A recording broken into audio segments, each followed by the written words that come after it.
The idea had flashed through his mind 3 minutes earlier. And yet he no longer needed a tenant, he already had a candidate who had informed him that he might take the dacha.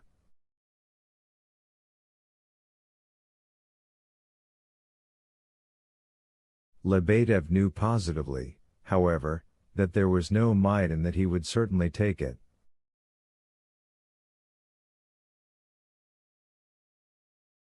Yet the thought had suddenly flashed through his mind, a very fruitful one by his reckoning, of renting the dacha to the prince, under the pretext that the other tenant had not expressed himself definitively.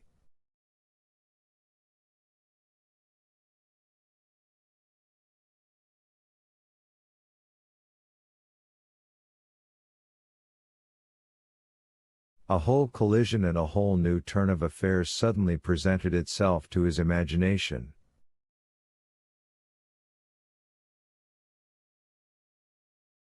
He received the prince's suggestion almost with rapture, so that he even waved his hands at the direct question of the price.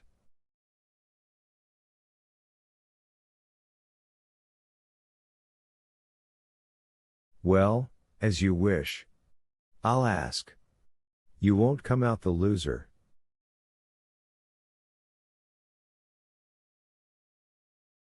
They were both leaving the garden. I could if you like, I could tell you something quite interesting, most esteemed prince, concerning the same matter," Lebedev muttered, joyfully twining himself about at the prince's side.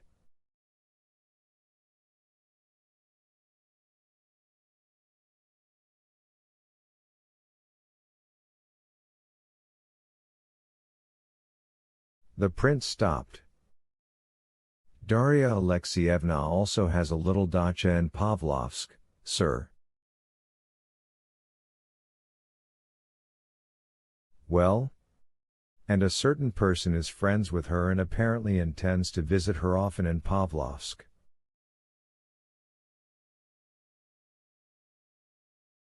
"With a purpose?" "Well? Aglaya Ivanovna." "Ah, enough, Lebedev." The prince interrupted with some unpleasant feeling, as if he had been touched on his sore spot. "It's all, not like that."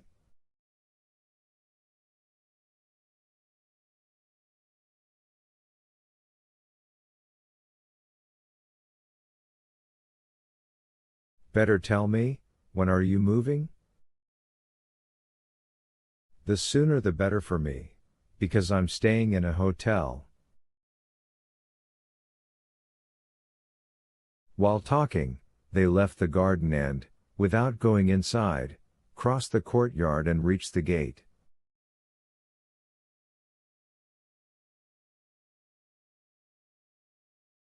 "It would be best," Lebedev finally decided, "if you moved here straight from the hotel today, and the day after tomorrow we can all go to Pavlovsk together."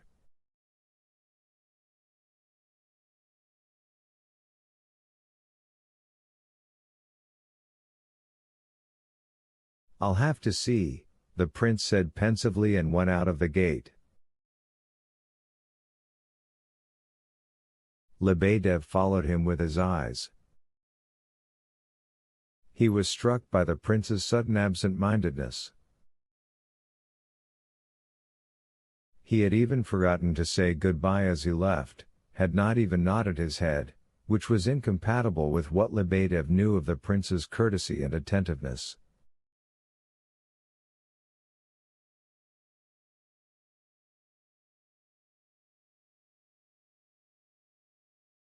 "3. It was getting towards noon. The prince knew that of all the Epanchins the only one he might find in town now was the general, because of his official duties, and that, too, was unlikely.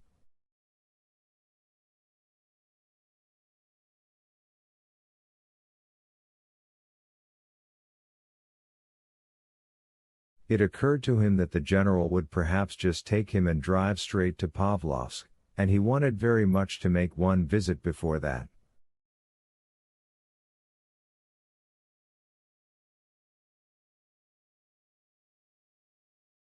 At the risk of coming late to the Epanchins and delaying his trip to Pavlovsk till tomorrow, the prince decided to go and look for the house he had wanted so much to call at.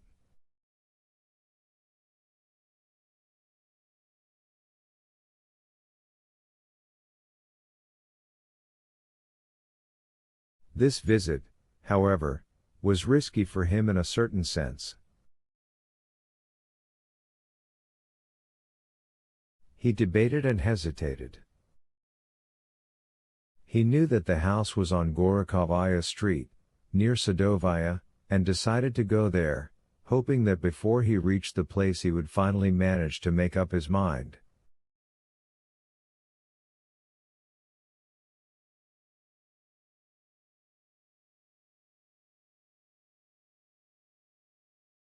As he neared the intersection of Gorokovaya and Sadovaya, he himself was surprised at his extraordinary agitation.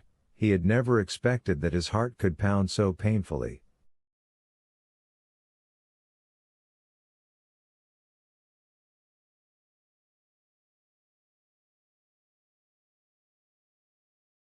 One house, probably because of its peculiar physiognomy, began to attract his attention from far away, and the prince later recalled saying to himself,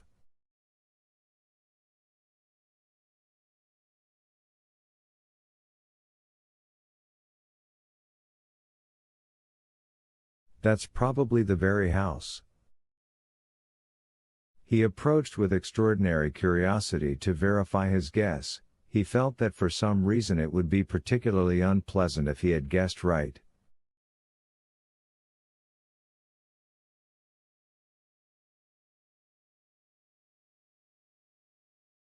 The house was big, grim, three-storied, without any architecture, of a dirty green color.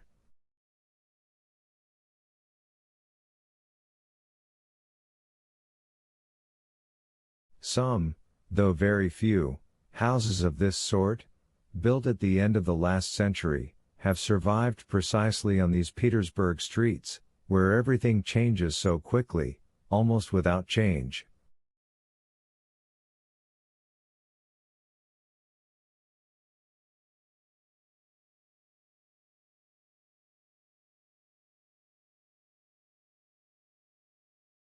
They are sturdily built, with thick walls and extremely few windows. The ground floor windows sometimes have grills.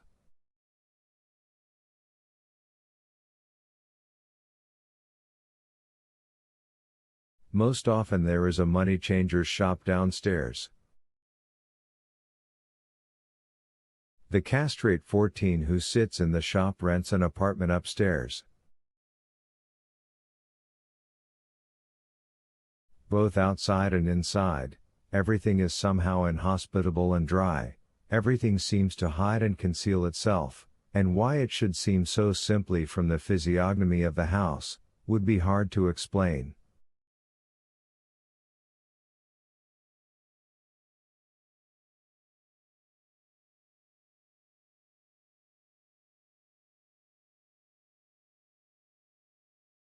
Architectural combinations of lines, of course, have their own secret.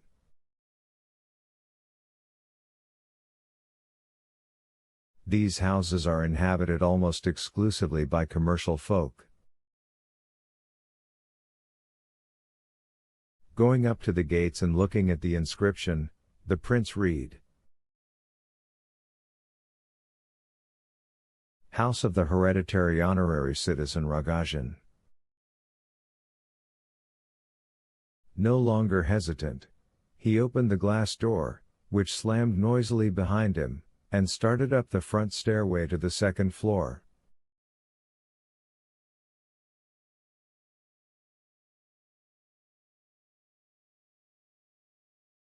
The stairway was dark, made of stone, crudely constructed, and its walls were painted red.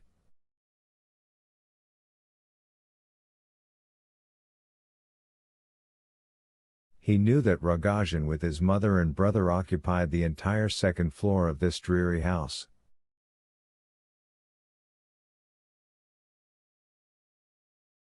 The servant who opened the door for the prince led him without announcing him and led him a long way.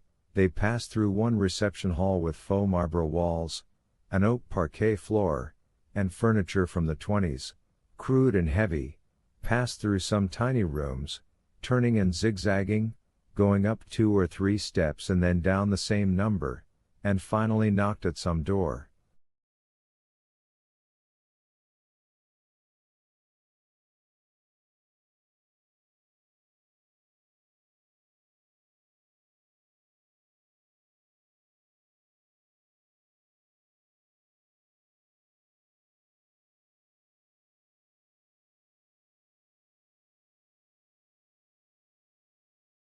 The door was opened by Parfen Semyonich himself. Seeing the prince, he went pale and froze on the spot, so that for some time he looked like a stone idol, staring with fixed and frightened eyes and twisting his mouth into a sort of smile perplexed in the highest degree, as if he found something impossible and almost miraculous in the prince's visit.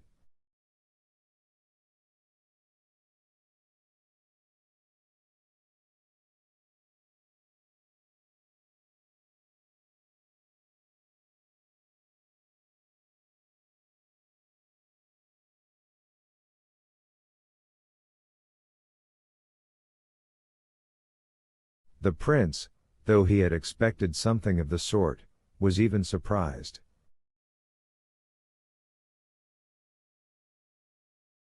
Parfen, perhaps I've come at the wrong time. I'll go, then, he finally said in embarrassment.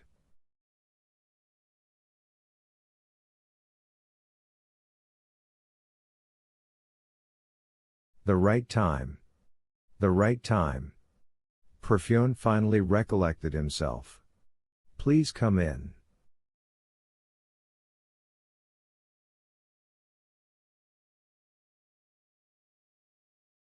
They addressed each other as familiars.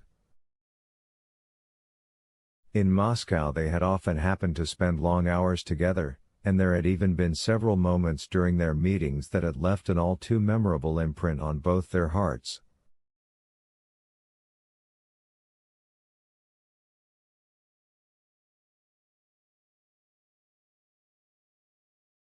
Now it was over 3 months since they had seen each other.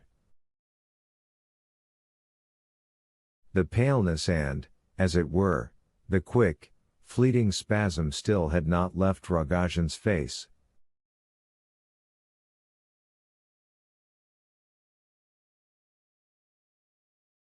Though he had invited his guest in, his extraordinary embarrassment persisted.